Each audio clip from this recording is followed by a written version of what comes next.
Hello guys, welcome back again. Today's topic is application of aromaticity. So today we will discuss about application of aromaticity in this video. So let's get started. First of all कि इससे पहले भी हमने एक topic cover किया था aromaticity, और उस टॉपिक में हमने ये भी पढ़ा था कि एरोमेटिक कंपाउंड्स क्या होते हैं, नॉन एरोमेटिक कंपाउंड्स क्या होते हैं और एंटी एरोमेटिक कंपाउंड्स क्या होते हैं। तो अगर आपने वो वाली वीडियो नहीं देखी है तो आप पहले जा करके उसे चेक कीजिए, फिर इसे चेक करना, क्योंकि वो वाली वीडियो अगर आप नहीं देखोगे तो आपको एप्लीकेशंस बिल्कुल भी समझ में नहीं आएंगी। तो आप वो वाली वीडियो चेक कर लीजिए, उसके बाद आप इसको देखना। आपको उस वीडियो का लिंक डिस्क्रिप्शन में मिल जाएगा, उसमें आपको ये पता चल जाएगा अच्छे से कि एरोमेटिसिटी क्या होती है, एरोमेटिक कंपाउंड्स क्या होते हैं, नॉन एरोमेटिक कंपाउंड्स क्या होते हैं, एंटी एरोमेटिक कंपाउंड्स क्या होते हैं। और कोई भी अगर हमें स्ट्रक्चर दे रखा हो तो उसको हम कैसे बताएंगे कि ये एरोमेटिक है, नॉन एरोमेटिक या फिर एंटी एरोमेटिक है।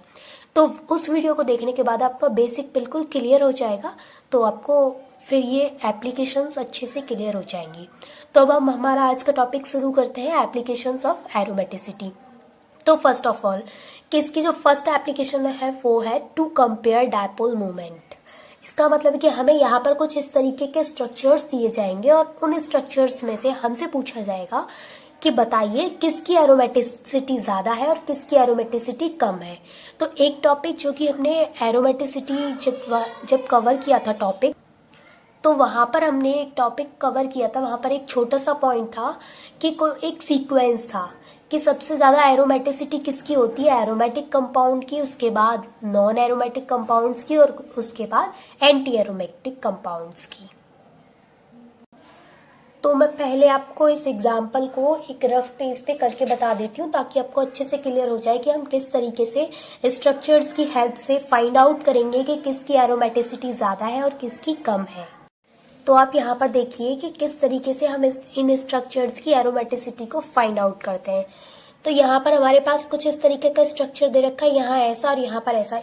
ये वाला जो स्ट्रक्चर दे रखा है, ये वाला स्ट्रक्चर आप ऐसे समझिए, ये वाला स्ट्रक्चर आप यहाँ पर देखिए, तो ये वाला स्ट्रक्चर कुछ इस तरीके से होगा।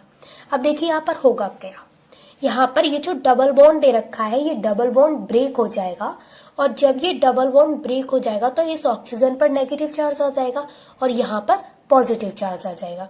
इसी तरीके से ये वाला भी ब्रेक हो जाएगा, तो इधर नेगेटिव इधर पॉजिटिव, इधर नेगेटिव इधर पॉजिटिव, इस तरीके के चार्ज आ जाएंगे। ठीक, तो हमारा जो कुछ स्ट्रक्चर बनेगा, क्योंकि बाहर वाले से हमें कोई मतलब नहीं है, तो हमारा जो स्ट्रक्चर बनेगा वो इस तरीके से बनेगा। यहाँ पॉजिटिव, क्योंकि बाहर वाले से हमें कोई मतलब नहीं है, यहाँ पर पॉजिटिव चार्ज और ये वाला स्ट्रक्चर और यहाँ पर पॉजिटिव चार्ज। अब इस स्ट्रक्चर में हमें बताना है कि कौन सा एरोमेटिक है कौन सा नॉन एरोमेटिक है। तो देखो सबसे पहले एरोमेटिक की कुछ कंडीशंस थी, क्या थी कि प्लेनर होना चाहिए, साइक्लिक होना चाहिए, कॉन्जुगेशन में होना चाहिए, 4n+2 पाई इलेक्ट्रॉन होने चाहिए। फिर एंटी एरोमेटिक की भी कुछ कंडीशंस थी, क्या कि वो भी साइक्लिक होना चाहिए, वो भी प्लेनर होना चाहिए, वो भी कॉन्जुगेशन में होना चाहिए। लेकिन उसका जो फोर्थ रूल था वो कुछ थोड़ा सा डिफरेंट था। वो क्या था, वहां पर उसका कुछ रूल था, वहां पर 4n पाई इलेक्ट्रॉन होनी चाहिए। अब थर्ड की बात करते हैं, नॉन एरोमेटिक कंपाउंड क्या होते हैं। तो नॉन एरोमेटिक कंपाउंड उन्हें कहते हैं जो कि ना तो एरोमेटिक होते हैं और ना ही एंटी एरोमेटिक होते हैं। तो सिंपली आप देख लो, एरोमेटिक है तो ठीक है, एंटी एरोमेटिक है तो ठीक है, अगर इन दोनों में से कोई भी नहीं है तो जाहिर सी बात है कि वो नॉन एरोमेटिक है। ठीक है, अब हम इसकी बात कर लेते हैं। अब इन तीनों स्ट्रक्चर में हम कैसे पता करेंगे, तो देखिए आप यहाँ पर ये साइक्लिक है, बिल्कुल है, साइक्लिक मतलब रिंग। सेकेंड चीज यहाँ पर ये कॉन्जुगेशन में है, बिल्कुल है। मैंने ऐसा क्यों बोला, अब ये आपको समझने के लिए आपको प्रीवियस वीडियो चेक करनी पड़ेगी, वरना ये वीडियो बहुत ज्यादा लॉन्ग हो जाएगी। ठीक है, तो मैंने ऐसा क्यों बोला कि कॉन्जुगेशन में है, तो इसके भी कुछ रूल्स हैं। तो ये भाई ये प्लेनर भी है, ये प्लेनर भी है, क्यों है वो आपको प्रीवियस वीडियो में ही देखना पड़ेगा, उसको आप अच्छे से देखिए तो आपका जो बेसिक है एरोमेटिसिटी को लेकर के वो एकदम से क्लियर हो जाएगा, फंडामेंटल बिल्कुल क्लियर हो जाएगा आपका। तो आपको जो एप्लीकेशंस है वो एकदम से अच्छे से क्लियर हो जाएंगी कि एप्लीकेशंस क्या है एरोमेटिसिटी की। ठीक है, तो यहाँ पर मैं बता देती हूँ कि मैं ज्यादा कुछ नहीं बता रही हूँ, इतना बता रही हूँ कि ये एरोमेटिक कंपाउंड है। इसकी बात करते हैं तो ये एंटी एरोमेटिक कंपाउंड है।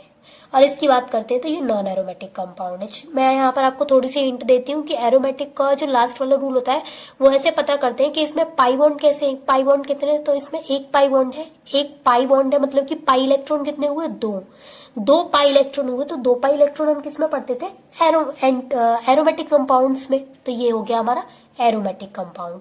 अब यहाँ पर दो पाई बॉन्ड है, दो पाई बॉन्ड है यहाँ पर, तो हमारा पाई इलेक्ट्रॉन्स कितने हुए, दो पाई बॉन्ड, तो पाई इलेक्ट्रॉन्स 4 हो गए, 4 पाई इलेक्ट्रॉन्स हो गए, तो 4 पाई इलेक्ट्रॉन्स हमारे किस में आते थे, 4 का मल्टीपल आता था एंटी एरोमेटिसिटी में, तो ये हो गया हमारा एंटी एरोमेटिसिटी। अब इसकी बात करते हैं तो यहाँ पर एक भी पाई बॉन्ड नहीं दिख रहा है, इट मीन्स कि ये क्या है, ये नॉन एरोमेटिक है। अब देखो, अब इसका सीक्वेंस किस तरीके से होता है, तो इसका जो सीक्वेंस है वो सबसे पहले आता है एरोमेटिक कंपाउंड, फिर नॉन एरोमेटिक कंपाउंड, फिर एंटी एरोमेटिक कंपाउंड।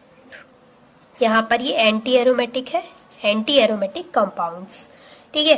तो अब यहाँ पर हम इन स्ट्रक्चर्स की हेल्प से बता सकते हैं, एरोमेटिक ये वाला है तो फर्स्ट नंबर पर ये आएगा, फिर नॉन एरोमेटिक आता है तो थर्ड नंबर वाला ये आएगा, फिर एंटी एरोमेटिक आता है तो सेकंड नंबर वाला सबसे लास्ट में आएगा। तो एरोमेटिसिटी आपको पता चल गई किसकी सबसे ज्यादा होगी, इसकी, इसकी, फिर इसकी, ठीक है। अब इसकी सेकंड एप्लीकेशन देखते हैं कि सेकंड एप्लीकेशन क्या है। तो इसकी हमारी जो सेकंड एप्लीकेशन है वो है to compare acidic strength. Acidic strength से याद आया कि एसिड क्या होते हैं, तो देखो एसिड्स क्या होते हैं, तो जब कोई भी केमिकल अपने एक्वस सॉल्यूशन में, एक्वस सॉल्यूशन का मतलब है यहाँ पर वाटर से, मतलब कि उसमें वाटर को मिला दिया जाए, तो कोई भी केमिकल जिसमें वाटर को मिला दिया जाता है, या फिर यूं कहो कि वो अपने एक्वस सॉल्यूशन में हाइड्रोजन आयन फॉर्म करता है, तो क्या होता है हमारा, वो एसिड होता है। मतलब कि अगर कोई भी केमिकल है हमारे पास, अब फॉर एग्जांपल आप HCl को ले लो, ठीक है, HCl का एक्वस सॉल्यूशन लो, यानी कि उसमें वाटर डालो, तो HCl का जब आप एक्वस सॉल्यूशन लोगे तो हमारे पास क्या जो प्रोडक्ट आएगा वो क्या आएगा, वो आएगा एक तो H+ आयन और एक आएगा Cl नेगेटिव आयन। अब देखिए यहाँ पर ये जो H+ आयन आया, यही तो खेल है एसिड्स का। एसिड्स क्या होते हैं, जब H+ आयन रिलीज होता है, या फिर यूं कहो कि फॉर्म होता है, फॉर्म बनता है या फिर रिलीज होता है H+ आयन, तो उस कंडीशन में हम उस केमिकल को बोलते हैं एसिड, ठीक है। अब हम आ जाते हैं हमारे टॉपिक पर कि हमें क्या करना है यहाँ पर। तो यहाँ पर हमें कुछ इस तरीके के स्ट्रक्चर्स दिए जाएंगे और हमसे पूछा जाएगा कि एरोमेटिसिटी बताइए इनके अंदर।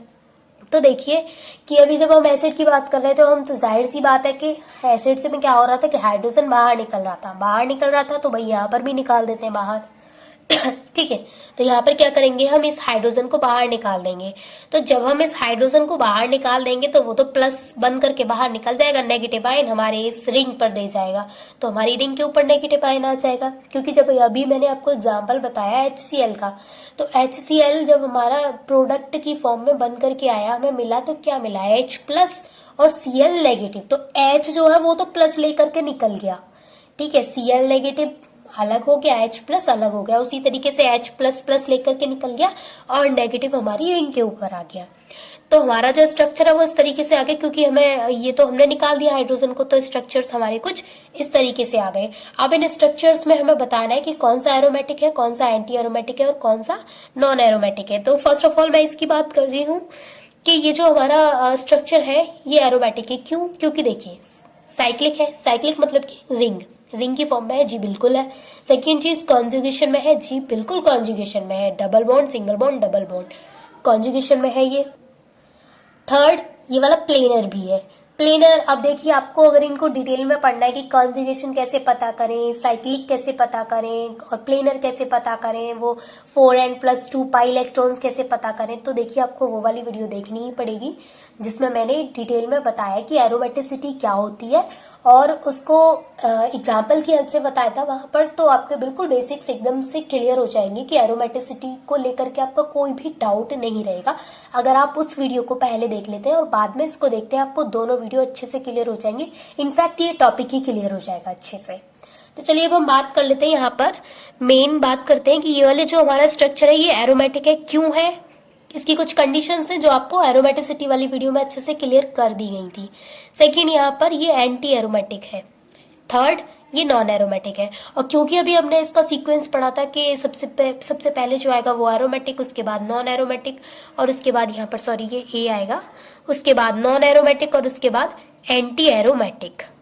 तो ये उसी सीक्वेंस में यहाँ पर आपको, तो यहाँ पर सबसे पहले एरोमेटिक यानी कि ये वाला आ गया थर्ड नंबर वाला, फिर नॉन एरोमेटिक तो ये वाला आ गया सेकेंड नंबर वाला, मैं यहाँ पे डाल देती हूँ, ये फर्स्ट नंबर आ गया, ये सेकेंड नंबर आ गया, फिर थर्ड नंबर पे एंटी एरोमेटिक। इस तरीके से इनका सीक्वेंस आ गया। अब हम बात करते हैं इसकी थर्ड एप्लीकेशन की। तो इसकी थर्ड एप्लीकेशन क्या है? थर्ड है to compare reactivity towards AgNO3। मतलब कि अब ये सबसे ज़्यादा सबसे पहले AgNO3 से कौन रिएक्ट होगा जा करके, ये है ये वाली एप्लीकेशन। तो देखिए यहाँ पर हमारे पास कुछ इस तरीके के स्ट्रक्चर्स दे रखे हैं। अब इन स्ट्रक्चर्स में क्या होगा, यहाँ पर Cl दे रखा है, Cl दे रखा है, Cl दे रखा है, क्या होगा, ये इस पर नेगेटिव आएगा, इस पर पॉजिटिव आएगा, नेगेटिव आएगा, पॉजिटिव आएगा, नेगेटिव आएगा, पॉजिटिव आएगा। तो कुछ इस तरीके के स्ट्रक्चर्स होंगे हमारे पास। ये इस तरीके के हमारे पास 3 स्ट्रक्चर आ गए हैं।